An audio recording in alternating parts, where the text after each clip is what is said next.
Hello and welcome back. I'm Sean, and this is the Mountains Garage YouTube channel. This is going to be a two-part video. Hopefully in part two, I'm going to make a point or prove myself right or wrong. However, first we need a little bit of history. You probably have welding history of your own. The first time you saw it, the first time you tried it, maybe you pursued it and got really good at it. If you are really good at welding, you might get a kick out of this video. If you're like me and you're somewhere in between, you might still get a kick out of it. So here we go. I was raised in South Portland, Maine, within sight of the East and West shipyards that built Liberty ships in World War II. That is worthy of looking up and studying the history of that.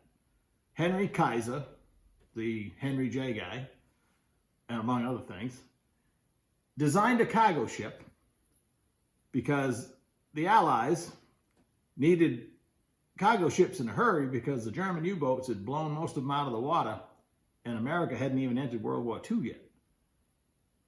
The East Yard was set up and had already building ships for the Allies when America got involved in the war, and they built the West Shipyard, and they were pumping out Liberty ships in South Portland, Maine, as well as other places around the country rapidly. It's notable to welding because ships up until that time were bolted and riveted together, a process that took a long time, and we didn't have a long time. Henry Kaiser designed and built these ships by welding. You could train anybody. I mean, they had women and anybody they could get working 3 shifts, assembling ships, and toward the end of the war, we were really pumping them out. They were ugly, but they got the job done. So it's kind of funny that my welding history took place literally within sight of that. Has nothing to do with that. That was decades before I was born, but I think it's interesting.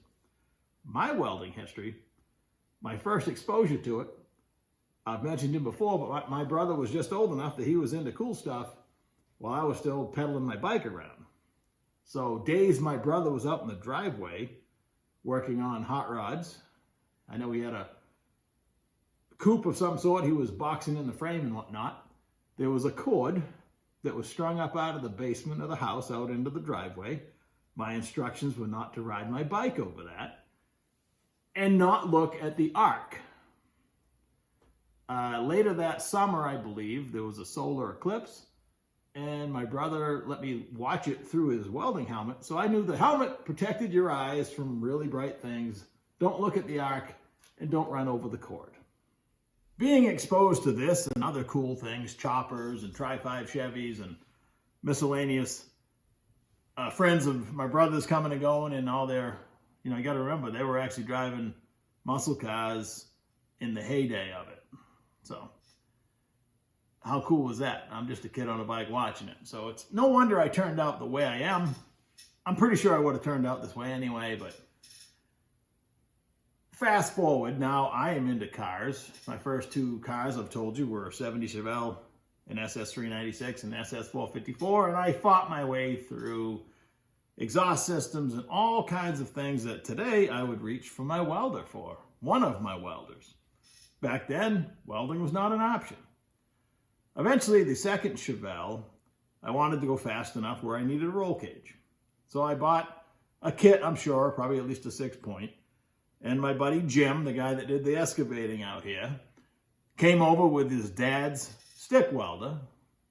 Same thing my brother probably had, the old red buzz box of some sort that everybody had. And got to give old Jim credit. He did a pretty good job stick welding that in there because I still had no exposure to welding.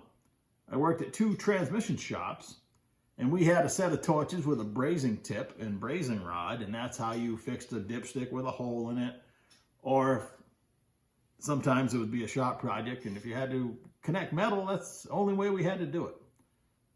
I got pretty good at brazing. I haven't done it since, other than silicon bronze with my TIG welder is, I call it electronic brazing. Same concept. You're not melting the base material, you're just putting something else over it like hot glue. So I ran the car with this roll cage that Jim and I welded in there. And then I decided I wanted to go faster. I wanted to put a tube chassis under it. I cut apart a perfectly good 70 Chevelle SS454. To me, it was a $700 used car I bought at a car lot. But if I had hung on to it, well, who knows? Anyway, I bought a chassis kit. And back then, the only way, I've mentioned this before, like for instance, fastener stores, which you can go into now. You go into Fastenal, they cater to the outside. When I was a young teenager, young adult, unless you had a commercial account, you weren't welcome in these places. Unless you became buddies with somebody that worked there. You had the hardware store down the street and they were charging you all the money. And I guess you could put money in an envelope and mail it away and get some hardware, or you could, I suppose use a credit card and a telephone. But you could get stuff, but it's not as easy as it is right now. That's why I love the internet. 24/7, I've mentioned it before, I'm shopping. If I'm sitting there and I see something I need or think I need, I'm on it. The luxuries we have today are incredible. Let's go back then. So my options to get a welder, there was a published newspaper. We had your nightly newspaper with a classified ads in the back. You had a weekly rag that would come out wherever you lived. A local rag would have, stuff for sale. So you might find a welder that way.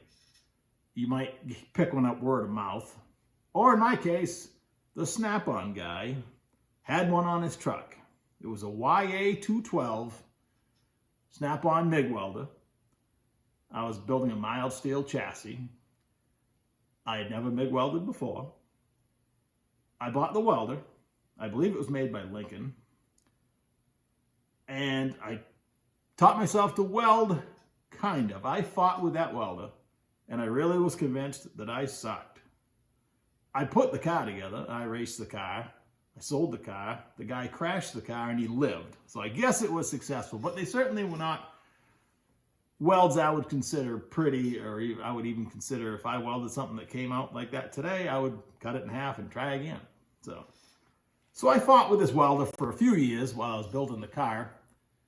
At the same time, I changed jobs. I went to work for the municipality that I ended up working, just into 28 years there. On day one that I went to work for the municipality, I picked up the Dip Pack 225 by Echo, and I was a welder. Like, the guy I was working with is, where did you learn how to weld? I'm like, well, I learned everything not to do on the MIG welder I have at home. This thing is amazing. It had heat, you had a high, low, medium, and then another voltage setting, and then wire speed. The YA212 only had heat and wire speed. To me, that ding rings a bell. Whatever the difference between those two welds, I'd love to have that YA212 back and see if I could tune it in. Because as usual, I was by myself, and I think I could maybe make more out of it now, but I'll never know because I'm not going backwards. Once I picked up that Dip Pack, which was an incredible welder, I decided I wanted one. Now, they weren't available anymore, but my local welding guy who came around, again, welding stores weren't real friendly places, but I knew the salesman, and he sold me my MIGmaster 250, which I'll show you before the video's over. I keep it covered up. I keep it waxed. I love that welder. It welds as good or better as that Dip Pack 225 by Echo. So he told me ESAB bought Echo. I don't know if that's true or not. Lindy, that welder was sold. My MIGmaster 250 is also sold by Lindy. So a bunch of companies were bought, merged together. I have a hell of a welder. I'm totally happy with all the ESAB products that I have. I'm not an ESAB spokesperson. I just happen to end up with them. I dragged that home and I could weld just about anything. To this day, the thing is flawless. I bought that in, I believe, in the 90s at some point. Over the years, since 2007 when I bought that welder, I've become friends. As you get in the hot rod community, you meet people of like minds, and I've met some fantastic fabricators. One buddy of mine had the identical Precision TIG 275 that I have. And he would do some incredible work. He's much younger, which seems to be a trend. Shouldn't have anything to do with it, but hey, these kids seem to be born with a TIG torch in their hand.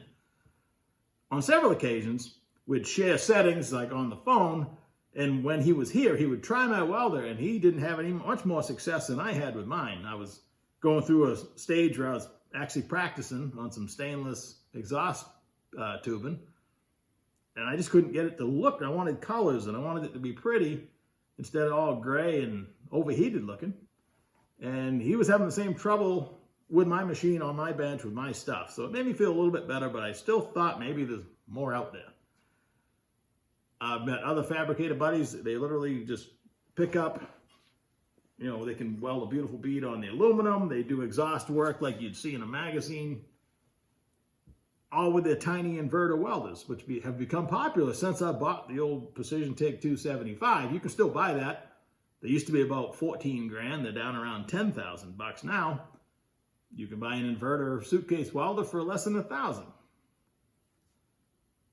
That's what everybody's running these days, and the quality seems to have gone up.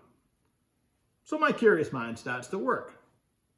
I don't have the advanced board on my Precision TIG 275, which would allow pulse and more adjustments on the AC side, which I also struggle with. A year ago, I did a bunch of aluminum work, and I was just proud I was able to make something, but that's my level of frustration with my current TIG situation, is I'm really not at the level that I'm happy with. I'm not proud of what I produce, and it's bothering me. I've gone over theory after theory and video after video, tried everything I possibly can of. It's not like I'm just sitting here on my hands happy with my level of skill.